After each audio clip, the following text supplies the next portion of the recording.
Assalamualaikum warahmatullahi wabarakatuh. Selamat pagi sahabat RSUKT, apa kabarnya semuanya? Pagi ini kita akan ditemani oleh Dr. Daud S. Turupadang, Magister Kedokteran Klinik, Spesialis Kedokteran Fisik dan Rehabilitasi. Panjang sekali ya dok ya, luar biasa gelarnya beliau. Selamat pagi dokter, apa kabarnya? Baik, kabar baik. Bagaimana Mbak Suri? Alhamdulillah baik. Hari ini cuacanya sejuk ya dok? Ya lumayan, main sejuk agak hangat.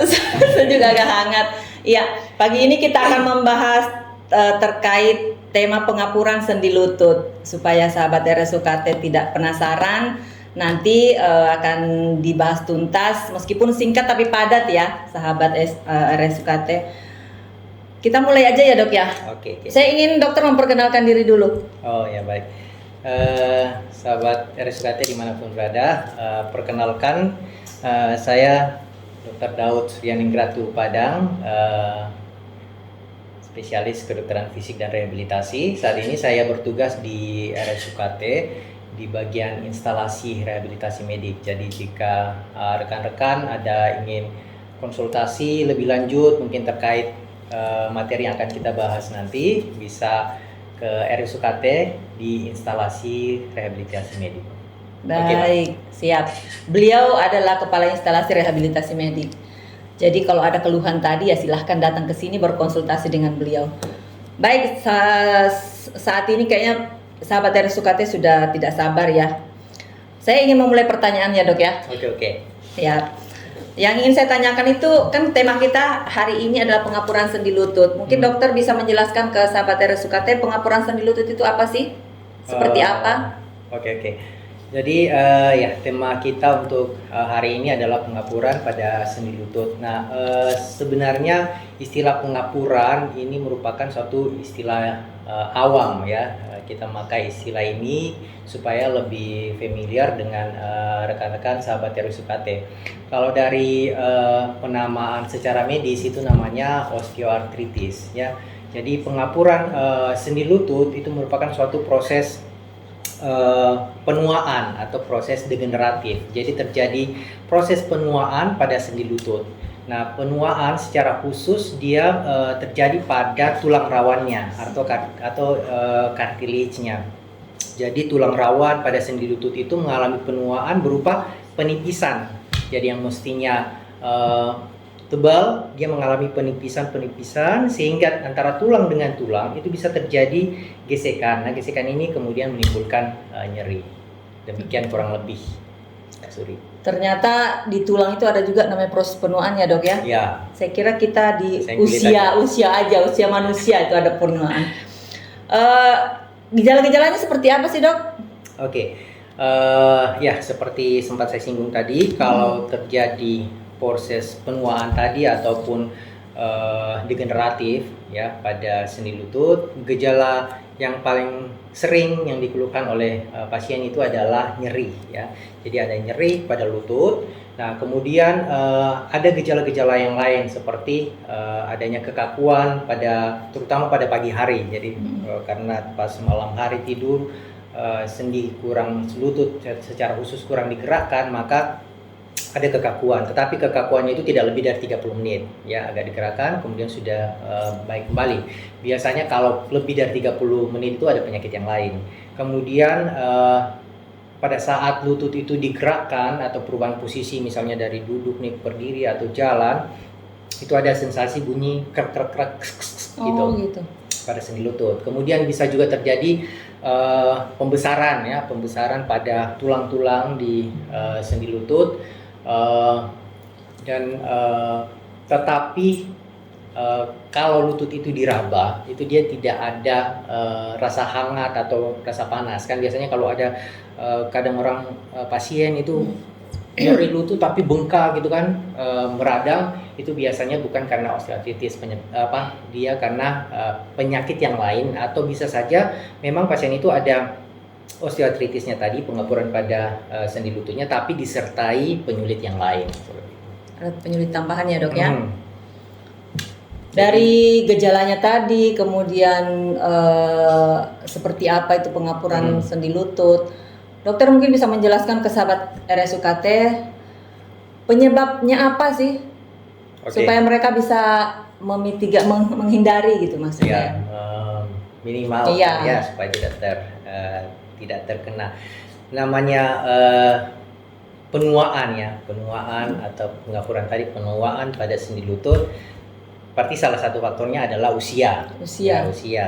Jadi semakin bertambahnya usia, maka seseorang itu akan berisiko untuk terjadinya osteoartritis atau pengapuran pada sendi lutut. Jadi tubuh kita itu punya kemampuan untuk memperbaiki diri ya, termasuk di sendi lutut. Jadi tiap hari sebenarnya pada saat kita beraktivitas itu lutut mengalami pengerusakan ya, walaupun itu sifatnya ada yang minimal ataupun yang mikro ya, ada perusakan tiap hari, tetapi tubuh kita juga ada proses untuk memperbaiki dirinya. Nah, sejalan dengan bertambahnya usia, kemampuan untuk memperbaiki diri itu berkurang. Jadi bisa saja aktivitas yang sebelumnya kita lakukan tidak menimbulkan gejala dan menimbulkan nyeri lutut, bertambah usia kok kita lakukan kegiatan yang sama, aktivitas yang sama, justru menimbulkan nyeri karena kemampuan tubuh untuk memperbaikinya itu kurang. Jadi faktor penyebab yang pertama adalah usia. Yang berikutnya ada faktor genetik juga. Jadi kalau kita punya orang tua mengalami penyakit osteoartritis ini atau pengapuran pada sendi lutut ini, maka sudah mulai waspada tuh.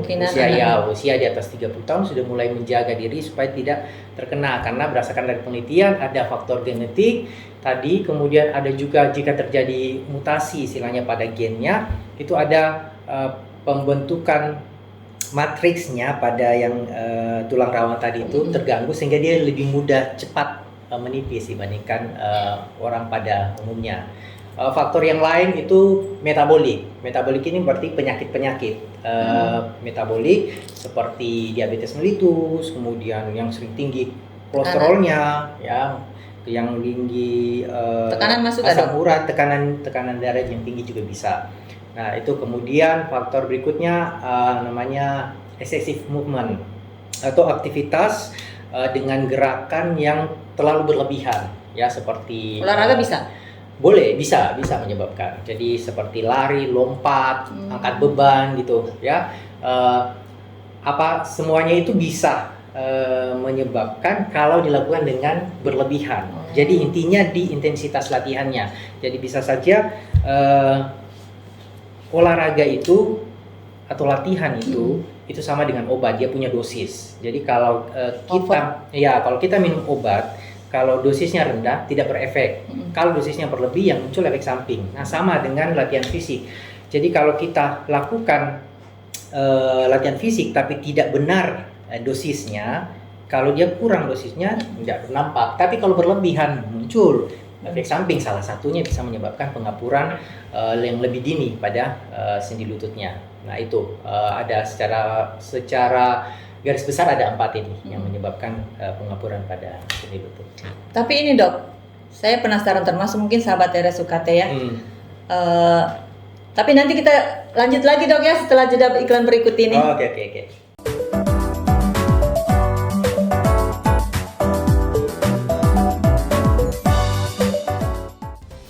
Di balik setiap kesembuhan ada dedikasi. Di balik setiap pelayanan ada hati yang tulus. Rumah Sakit Umum Kota Tarakan hadir untuk menjadi rumah bagi kesehatan Anda. Sahabat dalam setiap langkah menuju kehidupan yang lebih baik. RSUKT melayani sepenuh hati, mengabdi untuk negeri.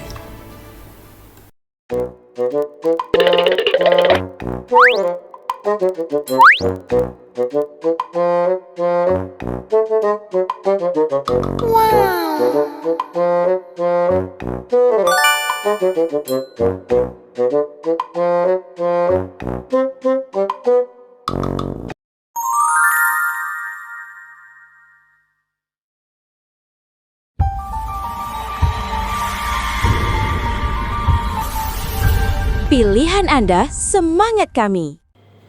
Baik sahabat RSUKT, masih tetap stay di tempatnya, jangan beranjak dulu karena kita akan lanjutkan ini Dok, kita lanjut lagi ya dok Oke. ya. Tadi sudah membahas penyebabnya, membahas gejalanya, terus saya mau lanjut nih dok. Penanganannya seperti apa dok? Itu bisa ditangani nggak sih? Oke, baik. Oh ya, saya perlu tambahkan yang tadi ya tentang penyebabnya itu. Kalau terkait usia itu pada umumnya usia di atas 50 tahun, saya lupa Di atas menyebutkan 50 tadi, tahun. ya. Kalau kita belum lah ya. Semoga lah kita enggak ya dok ya. Ya, pada umumnya usia di atas 50 tahun. Kemudian tadi yang aktivitas yang berlebihan termasuk dengan olahraga. Jadi kalau terjadi cedera olahraga walaupun tidak secara langsung mengenai tulang rawannya tadi, itu dampaknya bisa sampai menyebabkan pengapuran pada sendi tadi. Jadi istilahnya pengapuran pada sendi itu kalau istilah medisnya itu wear and tear. Jadi semakin sering digunakan, semakin mudah dia untuk cedera.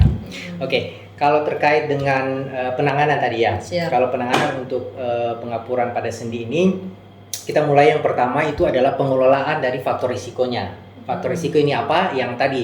Jadi kalau misalnya dia memiliki penyakit metabolik, itu dikontrol. Jadi pada umumnya usia di atas 50 tahun sudah mulai penyakit metabolik. Jadi kalau misalnya gula darah tinggi, dikontrol pola makannya, pola hidupnya gitu ya. Kalau tekanan darahnya tinggi, diatur pola konsumsi garamnya gitu. Kalau asam uratnya tinggi ya, kolesterolnya tinggi, ini dikelola ya faktor risikonya. Selain metabolik ini juga berat badan ya, berat badan mempengaruhi. Jadi semakin berat badan berlebih itu loadnya atau beban ke lutut itu kan makin berat besar ya. juga ya, dan itu kan mempengaruhi proses penipisan daripada kartilasnya atau tulang rawannya itu lebih mudah menipis. Kemudian setelah mengelola faktor risikonya, kalau usia kan tidak bisa dikelola ya, pasti tiap tahun kita nambah aja. Kalau sudah 50 nambah tahun, terus sudah usia, tidak bisa dikelola. Yang berikutnya adalah pengobatan dalam hal ini farmakologi ya, obat bisa yang oral dengan obat minum, bisa ke RSUKT juga ya kalau mengalami keluhan yang sama. Kita di sini ada spesialis penyakit dalam ya, bisa memberikan terapi farmakologi. Biasanya diberikan obat non-steroid antiinflamasi ya, jadi untuk mengurangi nyerinya. Kemudian bisa juga diberikan suplemen, biasanya glukosamin gitu ya. Itu karena itu adalah kandungan dari kartilage tadi, tulang rawan dari sendi lutut tadi. Berikutnya penanganan bisa dengan IPM atau Intervention Pain Management. Jadi mengatasi nyerinya dengan tindakan yang lebih invasif. Kalau tadi kita coba buat minum, ini bisa dengan suntikan injeksi.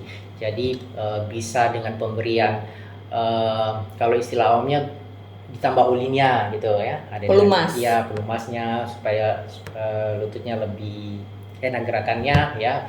Bisa pemberian ada pemberian asam hyaluronat biasanya, kemudian bisa juga diinjeksi steroid juga. Pokoknya istilahnya intinya obat lah gitu ya, disuntikan untuk di sendi lututnya.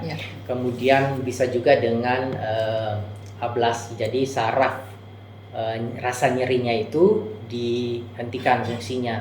Jadi tidak ada nyeri sehingga bisa dilakukan penanganan lebih lanjut. Nah, itu kemudian kalau dari sisi kami rehabilitasi medik, kami bisa memberikan modalitas. Jadi ada alat di RSUKT, kita ada alat ya beberapa untuk menangani kasus-kasus pengapuran pada sendi ini ya. Jadi alat itu istilahnya diatermi ya, itu bisa untuk mengurangi nyerinya, kemudian mempercepat proses pemulihannya, kemudian dia melancarkan sirkulasi darah ke sendi lutut yang mengalami pengapuran tadi.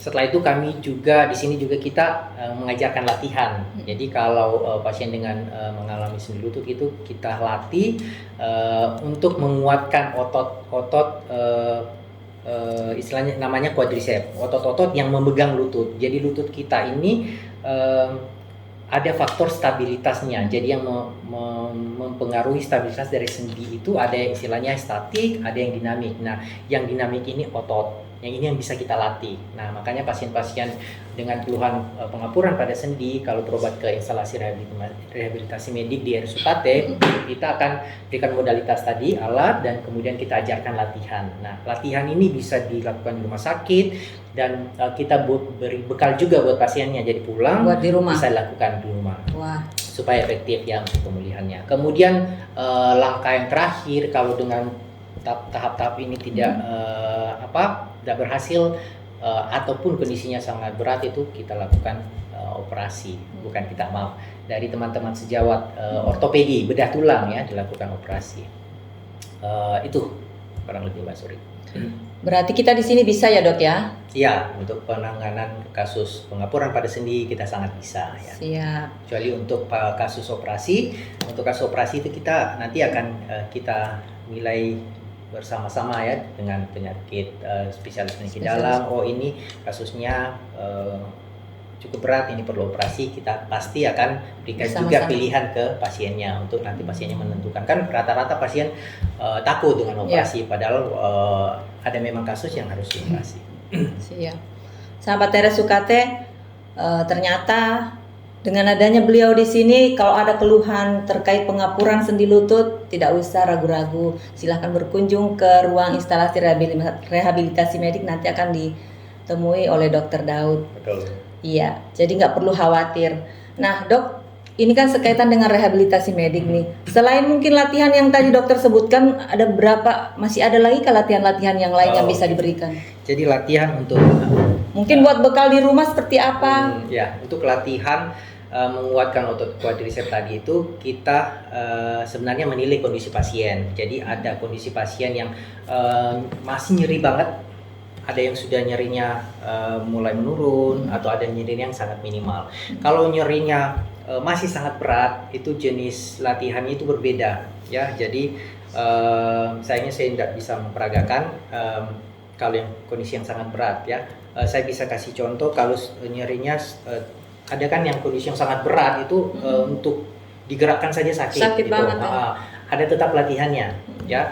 Nanti teman-teman kalau ada keluhan ya bisa berkunjung ke RSUKT, nanti kita ajarkan. Nanti diajarin ya dok berat, ya. Di sini tidak bisa.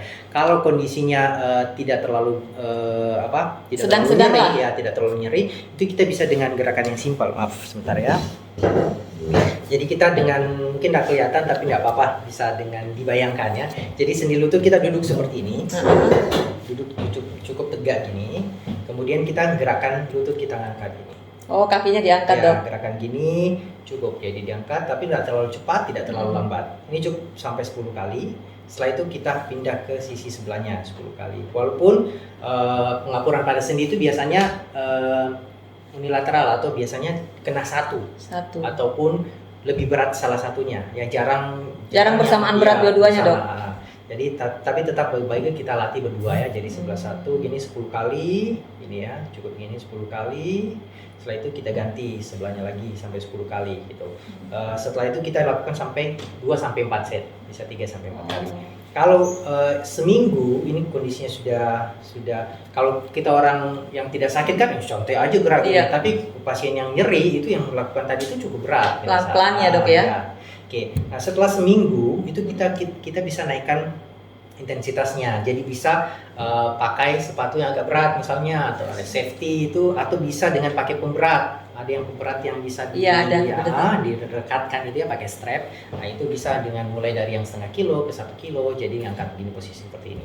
Ya, atau kalau kondisinya seminggu kemudian, misalnya kondisinya sudah tidak terlalu berat, kita tetap lakukan latihan dengan sit to stand. Jadi posisi kita siapkan dari posisi duduk, bisa awalnya pakai bantuan meja. Jadi gini, pegang, jadi tangan ini membantu untuk pergerakan bisa kakinya. Dilihat. Ya, jadi pegang gini, kemudian kita latihan berdiri, tapi tidak usah terlalu cepat. Nah, karena emang terasa ya dok ya di sendi lututnya ya. Oke. Kecepatannya kurang lebih seperti itu. Jadi 10 kali. 10 kali. Setelah 10 kali, ini istirahat dulu 2 menit. Jangan langsung saya masih bisa nih lanjut. Walaupun bisa tidak Masih sanggup? dianjurkan. Ya, walaupun masih rasa sanggup, tidak bisa, tidak dianjurkan. Itu jadi yang tadi ini 8 sampai 12 repetisi gitu ya. Jadi turun naik seperti tadi. Setelah itu harus istirahat 2 menit. Setelah 2 menit itu lakukan lagi tadi 8 sampai 12 repetisi. Nah, itu bisa dilakukan sama 2 sampai 4 set. Kalau awalnya bisa 2 set dulu. Jadi 2 kali 8 atau 2 kali 10 gitu kan. Kalau misalnya sudah mulai terbiasa naik jadi 3 set, Tingkatkan ya, 4 Dok, ya? set, ya maksimal 4 set. Setelah itu bisa naik lagi intensitasnya. Awalnya pakai bantuan tangan, nanti tidak pakai lagi.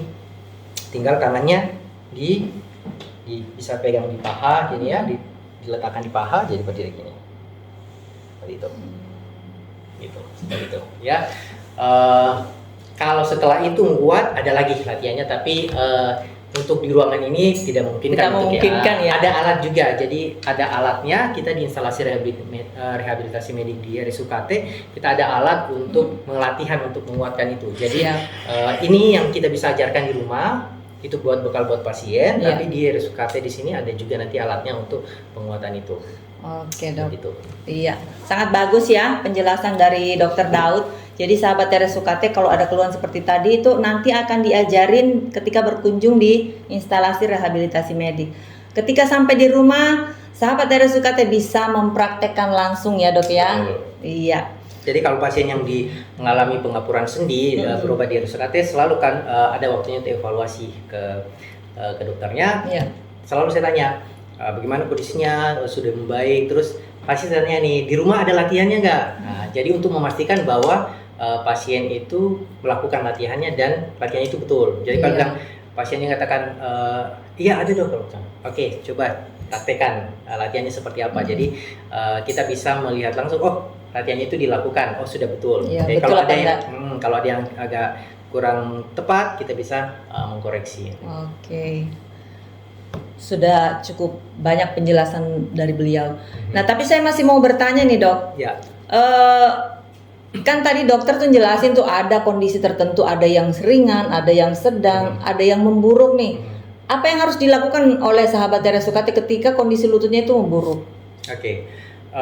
Kalau kondisi memburuk, tentunya memastikan dulu ya. Ini maksudnya memburuk sudah dalam pengobatan ya atau belum berobat nih? Kalau misalnya atau terserah dokter nih mau jelasin kalau bagaimana apa yang harus dilakukan si pasien ketika lututnya tidak memburuk dan kalau memburuk seperti apa, bagaimana? Oke. Jadi kalau kondisi lututnya memburuk tapi belum berobat ya pasti berobat ya. Bisa mendatangi fasilitas pelayanan kesehatan ya, bisa FKTP, nanti akan dinilai lagi sama dokter FKTP-nya apakah ini kasusnya tidak cukup dengan penanganan dari FKTP. Berarti pastinya akan dilakukan rujukan ke rumah sakit. Bisa teman-teman bisa memilih layanan RSUKT ya. Kita di sini sangat mampu untuk penanganan kasus pengapuran pada sendi lutut. Nah, kemudian pasti akan diberikan penanganan sesuai dengan bidang dari dokter spesialis yang ada di RSUKT. Dan hal yang harus dilakukan oleh pasien adalah menghindari faktor-faktor yang bisa memperburuk kondisinya. Nah, yang menghindari faktor kondisi itu adalah aktivitas sehari-hari yang sering pasien itu salah ya. Jadi pasien yang mengalami pengapuran sendi lutut sering berpikir seperti ini, ini ada nyeri lutut, saya harus latihan supaya sembuh. Tapi latihannya apa? Latihan jalan. Saya harus latihan jalan-jalan nih. Enggak tepat ya, Dok ya. Jadi kalau latihan jalan justru akan memperburuk kondisinya. Dia akan menyering. Jadi latihan yang boleh dilakukan itu adalah latihan yang lututnya itu tidak dibebani oleh berat badan. Nah, kalau jalan ini kan berat badan dia berpindah, menahan ya, menopang ya. Itu akan penekanan berat badan. Boleh latihan jalan semuanya, tapi harus di dalam kolam renang. Jadi airnya itu di atas pusat. Bisa latihan itu di dalam. Karena efek buoyancy dari air itu agak mengangkat tubuh kita kan. Jadi penekanan berat badan itu tidak terlalu memberi tekanan ke lutut. Boleh, tapi dalam kolam renang atau static cycle atau bersepeda gitu.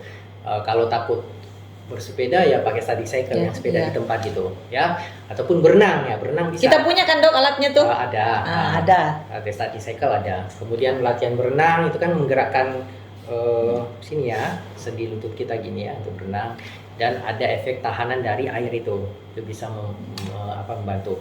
Nah, yang tidak boleh lagi dilakukan itu dihindari, bukan tidak boleh dihindari, yaitu jongkok, posisi jongkok. Ya, jongkok itu akan membebani lutut pada saat jongkok, apalagi pada saat mau berdiri itu kan penekanan pada lutut. Nah, posisi jongkok yang dimaksud ini ya terkait dengan toilet. Kalau lagi nyeri akan ada masanya nanti kita latih supaya bisa jongkok kembali. Tapi kalau selagi nyeri itu kita hindari jongkok. Jongkok dalam hal toiletnya pakai toilet duduk. Waduh, gitu. Susah juga itu dok. Baru rata-rata di sini. Nah ya. Toiletnya toilet jongkok ya. Rata-rata pasien itu banyak yang pakai toilet jongkok. Setelah kita berikan edukasi, jadi anak-anaknya kan rata-rata sudah berumur kan. Anak-anaknya ya ngopang. Ya buat urunan gitu, buatkan kloset duduk. Jadi klosetnya, kemudian hindari duduk-duduk melantai. Nah, kebiasaan kita kan duduk melantai ya. Karena pada saat mau lebih rendah dari kursi ini itu penekanan ke lutut lebih berat. Tapi sebenarnya pada saat nyeri. Ya, pada saat nyeri itu yang dihindari supaya tidak tambah memburuk. Kemudian sholat juga dianjurkan sholat duduk dulu kalau lagi nyeri. Nah, tapi akan nanti semuanya ini akan kita latih supaya bisa aktivitas kembali ke yang normal. Tetapi kalau lagi nyeri ini yang dihindari dulu kayak yang tadi. Kemudian yang sering juga di sini tempat tidur yang bagus itu ya ada ranjangnya, ketinggiannya ya minimal seperti kursi ini ya. Jadi pada saat duduk di tempat tidur itu cuma sudut lutut kita itu 90 derajat. Kalau dia begini lebih rendah misalnya kan, ini pada saat untuk naik itu butuh tekanan yang lebih berat ke lutut. Jadi dianjurkan tidur ya yang ada ranjangnya, jangan yang di bawah. Bahkan ada yang pakai apa? Tilam aja. Iya, tilam atau karpet itu ya, ambal gitu biasanya. Seperti itu.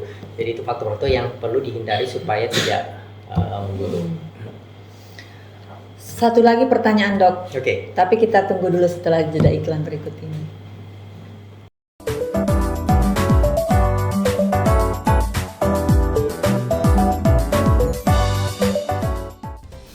Di balik setiap kesembuhan ada dedikasi. Di balik setiap pelayanan ada hati yang tulus. Rumah Sakit Umum Kota Tarakan hadir untuk menjadi rumah bagi kesehatan Anda, sahabat dalam setiap langkah menuju kehidupan yang lebih baik.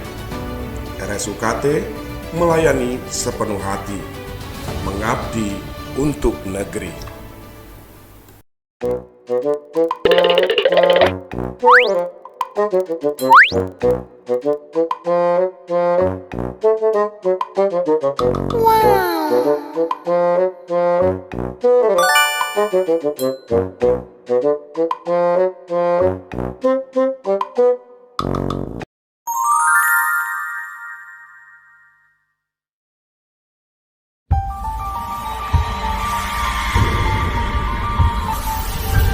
Pilihan Anda, semangat kami.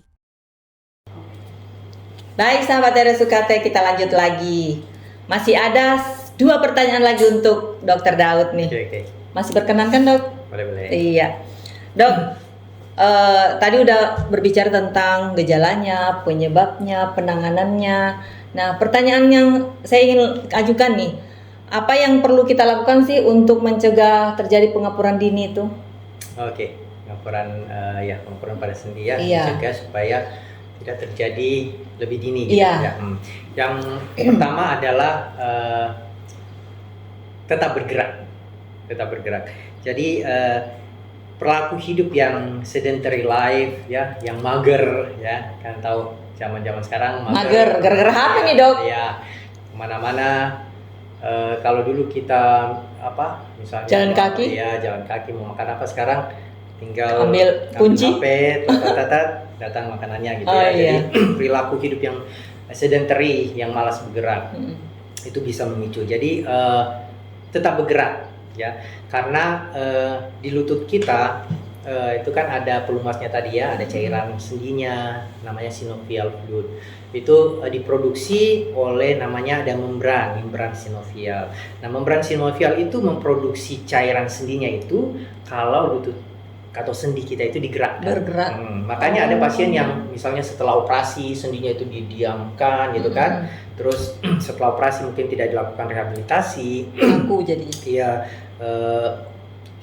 misalnya dia tinggalnya di jauh dari rumah sakit sehingga tidak lakukan rehabilitasi, itu akhirnya jadi kaku bahkan fix gitu, nggak bisa digerakkan, mentok sampai segitu aja. Nah, itu karena apa? Tidak digerakkan, tidak diproduksi cairan sendinya, ya sudah jadi kering, kaku, dia fix seperti itu.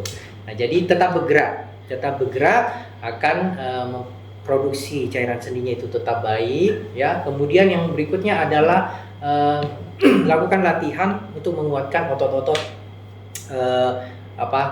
yang menstabilkan sendi lutut itu.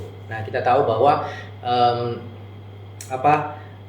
latihan yang perlu dilakukan itu jangan sampai yang berlebihan cedera ya. Latihan yang bisa meningkatkan kekuatan otot quadricep ya. Itu seperti tadi renang, kemudian bisa latihan squat. Ini yang saya maksud ini yang belum cedera ya. Ini pencegahan kan, Dok? Ya, kita berbicara belum pencegahan. Pengapuran ya, pencegahan, belum pengapuran. Jadi bisa latihan squat, kemudian ada sit to stand juga sudah bisa gitu, atau latihan lunges tahu ya. Lunges itu yang gimana? Depan, yang naik tangga itu? Ya, saya kasih contoh sedikit lah. Ini bisa lunges ke depan gini. Ini. Oh. Gitu, ya. Tak kira naik tangga. Gitu. Oh ya, itu naik turun tangga ya, saya lupa juga tadi ya. Naik turun tangga itu dihindari dulu untuk pasien yang lagi nyeri. Nggak boleh ya? Ya, dihindari, bukan nggak boleh. Kalau harus ya apa boleh buat, tapi sedapat mungkin dihindari. Terus kalau naik tangga, mau nggak mau misalnya harus naik tangga gitu kan, ya naiknya itu bertahap. Jadi misalnya mau naiknya gini, nah, gitu. Oh, nggak langsung ya, sambung menyambung ya, Dok ya? Kemudian naiknya juga itu istilahnya naik ke surga, turun ke neraka. Surga itu kan baik gitu ya, neraka itu kan jelek. Jadi kalau naik ke surga kan berarti pakai kaki yang sehat dulu, yang kuat. Ya, misalnya yang sakit yang kiri nih. Berarti kalau naik itu pakai kaki kanan dulu. Naik, ini kan naik baru naik kayak gitu. Kalau turun ke neraka, berarti pakai kaki yang sakit dulu. Jadi misalnya yang sakit ini pas mau turun, ini kan ditopang nih, kaki kanan dia turun, begitu sampai di bawah langsung gitu. Turun. Gitu. Jadi ada tekniknya ternyata. Ya, naik ke surga, turun ke neraka. Jadi surga itu kan baik. Jadi kalau kita mau naik pakai kaki yang sehat dulu, yang baik dulu. Kalau mau turun pakai kaki yang sakit. Turunnya satu-satu, naiknya satu-satu, enggak langsung ini. Ya. Istilahnya lucu juga ya, Dok ya. Mungkin ya, supaya bisa gampang mengingat ya, mudah ya. mengingat. Iya. Dok, belum ini ya. Saya masih ada pertanyaan satu lagi nih, Dok. Oke. Bentar tadi pencegahannya itu tadi. Pencegahan. Jadi, ya. Selain tadi tetap bergerak, kemudian tetap latihan, kemudian faktor risiko yang lain, berat badan kurangi berat badan. Ya, bukan kurangi, dinormalkan. Kalau sudah stabil ya sudah normal ya dijaga. Pertahankan gitu. Ya. Berat badan yang berlebih diturunkan. Kemudian jika ada penyakit metabolik tadi ya, atau sedapat mungkin jangan sampai terkena penyakit metabolik. Iya. Jaga pola makannya, pola pikirnya, ya pola tidurnya. Ya, pola pikir ini itu bisa mempengaruhi ya, mempengaruhi sistem metabolik kita. Jadi faktor-faktor risikonya tadi ya, metaboliknya, kemudian berat badannya, tetap bergerak, lakukan latihan-latihan yang ringan ya, jangan mager. Gitu. Wah, menarik ya, sahabat RSUKT. Kita masih punya satu pertanyaan lagi, Dok. Oke. Tadi terkait operasi, Dok. Saya sempat mendengar tadi. Kapan sih bisa dilakukan operasi itu? Kalau memang dianjurkan operasi ya? Oke. Ya, jadi tadi salah satu penanganan daripada pengapuran pada sendi itu adalah operasi. Biasanya ini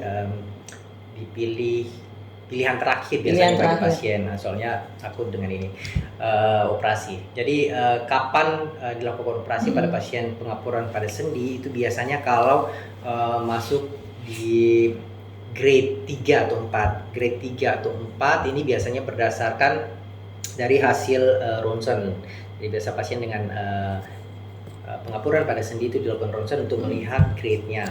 Nah, biasanya kalau grade 3 itu ada sudah ada penyempitan dari sendinya, ya. Secara radiologis kelihatan ada penyempitan sendinya, kemudian ada deformitas, ya, bentuk dari sendi lututnya itu sudah mengalami perubahan bentuk, ya. Jadi tidak seperti pada umumnya. Kan sudah ada yang istilahnya dia valgus. Jadi kaki itu sudah, kalau dia berdiri itu sudah miring. Gini, atau dia seperti kaki O gitu, ya. Pada umumnya yang sering itu seperti kaki O. Jadi kalau dia berdiri itu begini kakinya. Jadi jalan itu sudah gini. Jadi teman-teman juga bisa lihat kalau misalnya orang tuanya dinilai aja kok jalannya kan biasa sakit. Orang tua itu sakit tapi kadang ditahan-tahan aja gitu kan. Tapi kalau lihat model kakinya itu sudah bentuk seperti jalannya sudah gini. Biasanya Parah banget berarti dok ya? Sudah jalannya sudah gini, sudah bawa ke samping gini, bukan jalan ke depan lagi gini, samping gini. Nah, itu bisa teman-teman bawa, ya. Jadi bisa dinilai apakah memang ke arah pengapuran pada sendi, ya. Karena ada penyebab yang lain, ya. Nah, kalau dia sudah ada tadi penyempitan pada sendi grade 3, 4, ya, kemudian ada perubahan bentuknya, kemudian kalau di ronsennya sih ada namanya itu sklerotik, ya, pada subchondralnya. Nah, itu yang perlu dilakukan operasi. Operasi ini itu mengganti, istilahnya bahasa awamnya itu mengganti sendinya. Jadi tadi tulang dengan tulang ini dilapisi dengan logam gitu, ya, logam. Jadi nanti logamnya dengan logam yang bertemu, jadi tidak menimbulkan nyeri pada pasien yang mengalami pengapuran tadi. Oke dok. Baik sahabat RSUKT, cukup banyak sudah yang disampaikan oleh Dokter Daud. Sangat bermanfaat sih, terutama saya juga baru tahu ya dok, pengapuran. Takut-takut juga soalnya nih, kadang-kadang sekali-sekali kadang nyeri-nyeri sedikit juga dirasakan kalau berdiri. Waduh, jangan sampai kena pengapuran ya. Amin, amin. Iya, semoga kita semua selalu disehatkan ya dok ya. Sahabat RSUKT juga sehat selalu. Namun saya perlu ingatkan, jika ada keluarga atau orang tua atau sahabat teman yang mengalami pengapuran atau ada keluhan nyeri sendi, silakan konsultasi ke RSUKT. Nanti akan ditemui dan dilayani oleh Dokter Daud yang spesialisnya khusus memang di rehabilitasi medis, dan kita alatnya juga cukup lumayan lengkap ya dok ya. Iya. Nanti akan diajari terkait latihan-latihan. Baik dokter, terima kasih atas waktunya. Semoga sehat selalu. Sahabat RSUKT, sekali lagi jangan lupa konsultasi ke RSUKT jika ada keluhan. Itu saja mungkin. Salam sehat, salam buat kita semua. Pilihan Anda, semangat kami.